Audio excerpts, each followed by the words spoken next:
Hello and welcome to online Adda for study inspired for learning. दोस्तों स्वागत है आप सभी का online Adda for study YouTube channel पर। इस वीडियो में हम बात करने वाले हैं कई बड़ी और लेटेस्ट अपडेट के बारे में जो कि संबंधित है एनसीटीई के माध्यम से। कुछ बड़ी अपडेट अभी अभी जारी की गई है, बीएड और बीटीसी दोनों अभ्यर्थियों के लिए काफी महत्वपूर्ण है। डिटेल में बात करेंगे, आप लोग वीडियो को लाइक कर दें और शेयर कर दें, चैनल को सब्सक्राइब करके बेल आइकन को दबा लें जिससे कि आपको रियल ऑथेंटिक जानकारी सबसे पहले मिलती रहे। शुरुआत करते हैं। जैसा कि आप जानते हैं एनसीटीई को लेकर जो 28 जून 2018 का नोटिफिकेशन जारी किया था वो पिछले फ्राइडे को सुप्रीम कोर्ट ऑफ इंडिया के माध्यम से क्वैश कर दिया गया।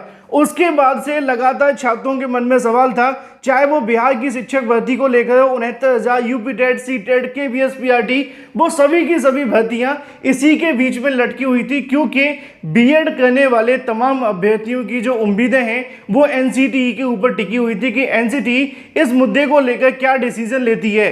लेकिन जब उनके चेयरमैन यानी कि चेयरपर्सन योगेश सिंह जी के माध्यम से बयान दिया गया था तभी काफी कुछ बातें स्पष्ट हो गई थी, क्योंकि उन्होंने अपने बयान में बताया था कि एक स्टेज के अंदर एक व्यक्ति नहीं पढ़ा सकता है, यानी कि चारों स्टेज पर कोई एक व्यक्ति नहीं पढ़ा सकता।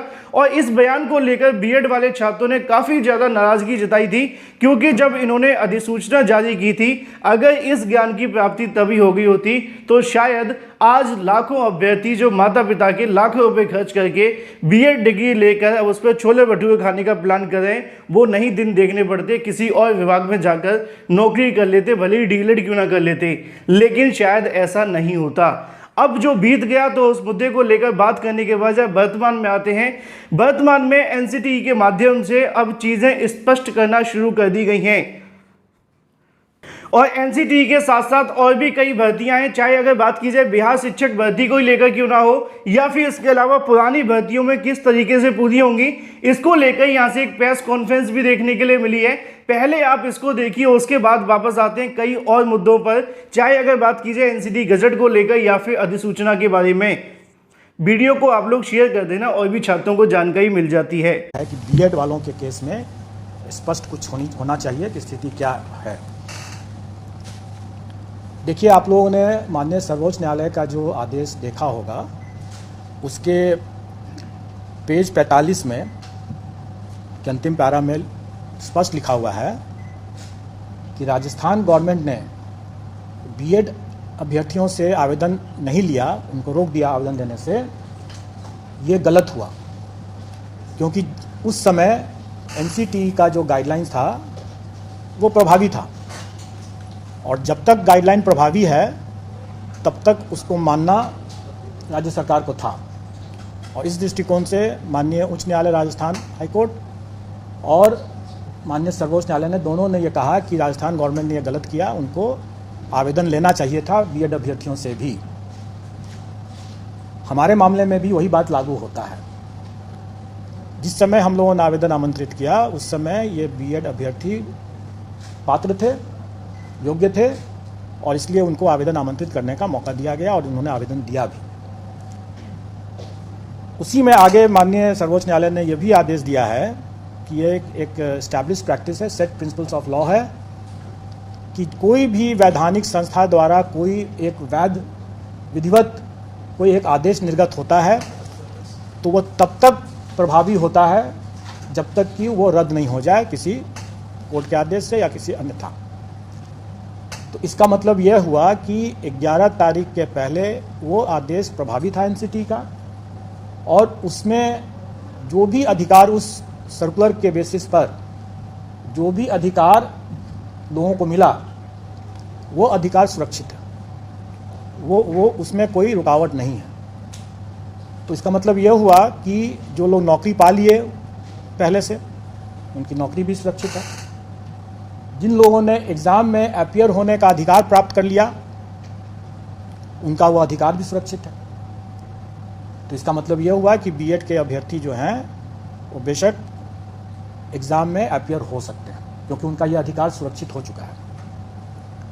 लेकिन यह अधिकार उनके सिर्फ एग्ज़ाम में अपीयर होने का है जो कि सुरक्षित है, उसके फल पर उनका अधिकार अभी नहीं बना है। परीक्षा फल के अधिकार के बारे में इसमें हमारे विज्ञापन में भी ये अंकित है कि कोई भी निर्णय एनसीटी के परामर्श से जो राज्य सरकार जो निर्णय करेगी वही मान्य होगा। क्योंकि हम लोग एनसीटी से गाइडेड होते हैं, और जैसा कि मैंने पहले बताया कि पेज 45 सुप्रीम कोर्ट के ऑर्डर के लाइट में कि राजस्थान सरकार को भी एनसीटी के आदेश को मानना चाहिए था, क्योंकि वो उस समय प्रभावी था, और हम लोग भी उसी को मानते हैं। और एनसीटी का गाइडलाइन जो भी रहेगा, राज्य सरकार का जो भी उस पर जो निर्णय होगा वही अंतिम निर्णय होगा, वही मान्य होगा। ये सबको मानना है।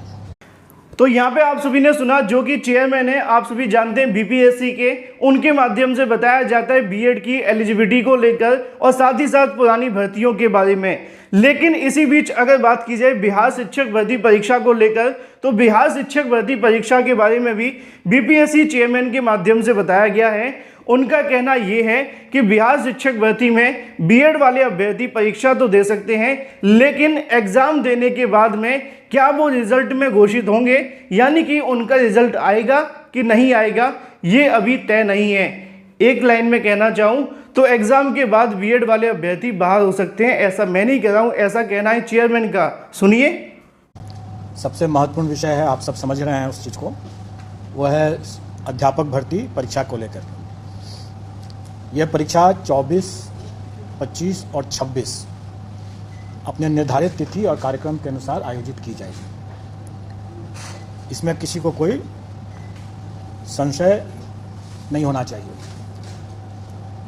फिलहाल के हिसाब से वो अपने निर्धारित कार्यक्रम के हिसाब से ही वो आयोजित की जाएगी। जो भी अभ्यर्थी इसमें आवेदन दिए हैं वो सभी के सभी इसमें भाग लेने के लिए अधिकृत हैं, वो भाग ले सकते हैं।